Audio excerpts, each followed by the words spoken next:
Hello mga lods. At tayo ay taga bundok mga lods. Kung wala tayong ibang maulam mga lods, hanap tayo ng gulay mga lods.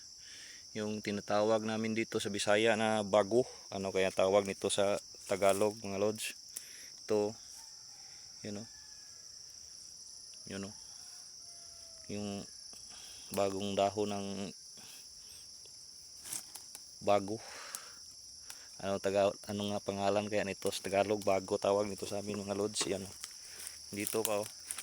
Kasi wala tayong ulam mga lods, kaya ganito yung madaling mahanap namin na gulay dito sa bundok mga lods.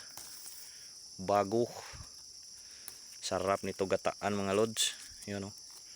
Kaso ngayon kunti lang yung mga bagong tubo na bago na dahon, kasi siguro na pagkunan na to ng iba ring ng gugulay din dito.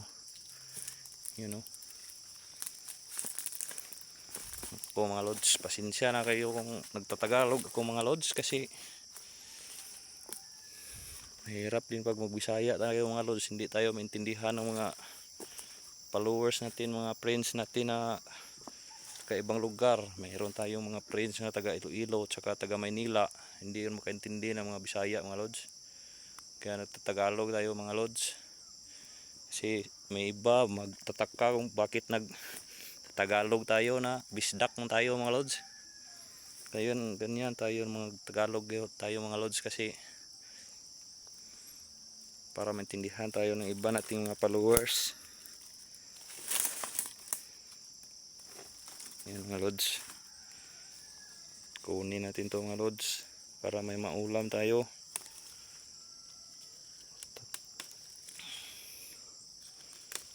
Yan mga lods, Tagalog na tayo mga lods, kasi para masanay rin tayo. Sa totoo lang mga lods, nahirapan ako sa kalisod ng salita ang Tagalog mga lods, pero practice lang tayo mga lods para masanay rin tayo mag Tagalog, para maintindihan tayo ng mga followers natin na taga ibang lugar.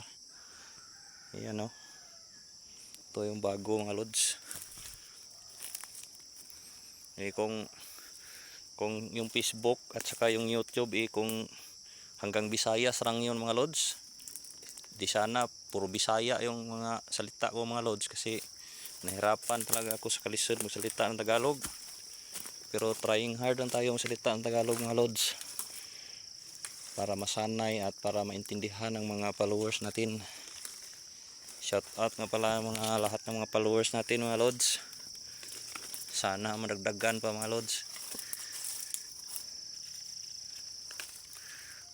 Yan mga lods o, bago sariwa to mga lods. Medyo mahaba na talaga yung video ko mga lods, kaya hanggang dito na lang yung video ko mga lods. Meron pa akong kunin doon o. Yan o, sariwa din, kunin ko yan mga lods. Maraming salamat mga lods, hanggang sa susunod na video.